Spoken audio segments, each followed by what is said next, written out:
When I first made this shot in 2015, the idea behind it was that this man had led an adventurous and dangerous life and made many enemies along the way. And in this scene, his enemies had finally caught up to him, but he accepted his fate and allowed himself to be engulfed in flames.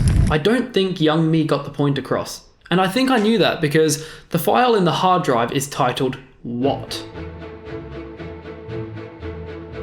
Okay, let's film something. I went over to the bush and filmed some shots of me facing the field of explosions. And unfortunately, I do not have access to a big field, so I got a picture of the ground to use as reference of what the grass looks like. I then jumped back over to my backyard. I whipped out this green screen, leaned it against some chairs, and rotated it, myself and the camera, to be in the same sun position as when I was in the bush. I then filmed the main event. I couldn't fit my hands and arms within the green screen, so I'll figure it out later. Let's make a big landscape. I brought my reference photo of the grass into Photoshop Beta, expanded it, and selected everything but the grass. Generative fill. Make a big grassy landscape. Please. Hate it. Hate it. Hate it. Generate more. Whoa. Nice. I will take you. I love AI. Well done, my boy. Now tell them about the green screening process.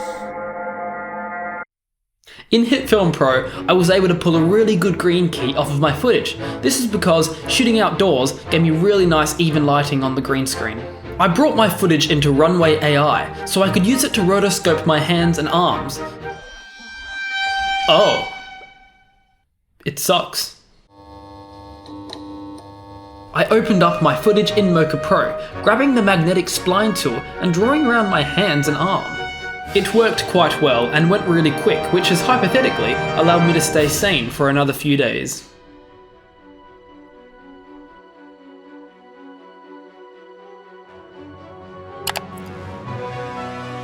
I began layering in lots of explosions, more explosions, smoke plumes, more explosions, and explosions, more explosions, but it is still not enough.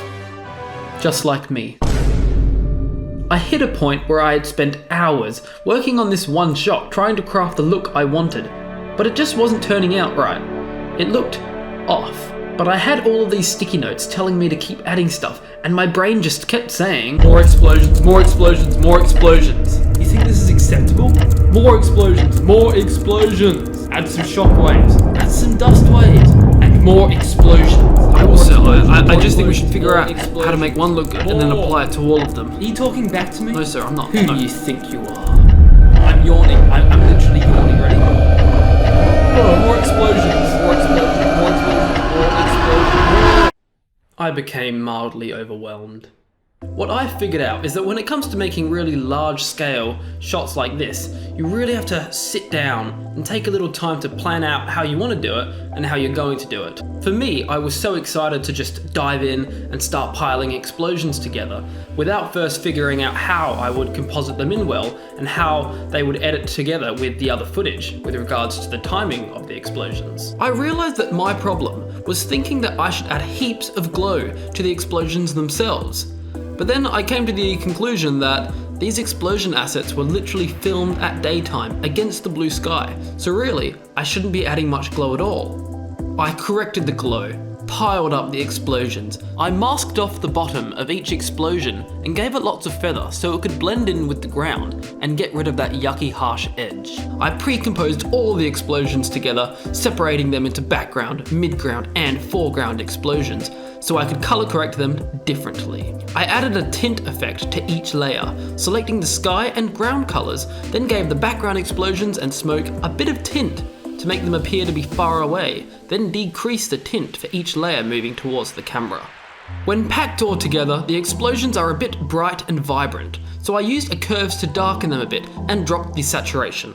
I blended in some dust waves from Action VFX onto each explosion, tinting them the color of the ground. Shockwaves were also added to each explosion, for which I used a grade layer with a displacement effect, setting the shockwave as the source, using them to distort the footage. Finally, I added another grade layer, set it to an add blending mode, and increased the opacity when the explosions got closer to me. So now I light up as I get engulfed. Oh, and I also got this sand explosion from productioncrate.com, making it darker, adding some embers and scaling them up to cover the whole frame. Now it looks like you are in the explosion.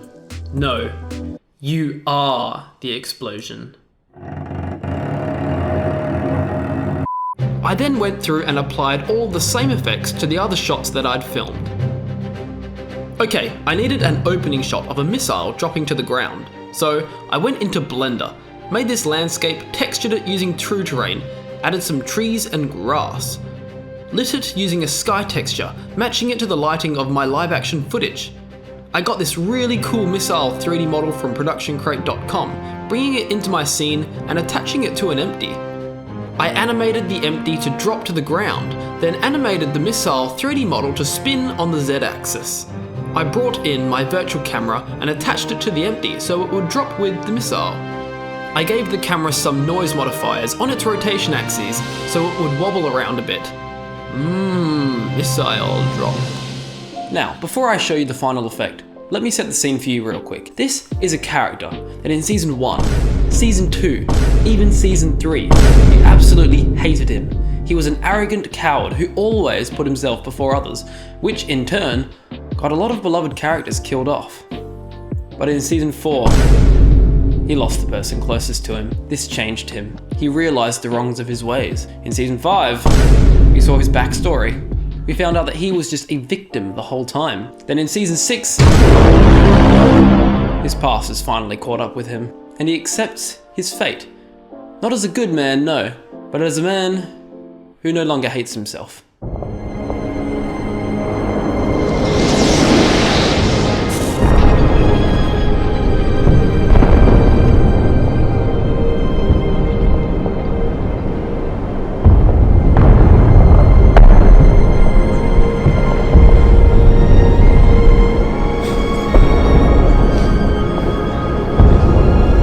One last time.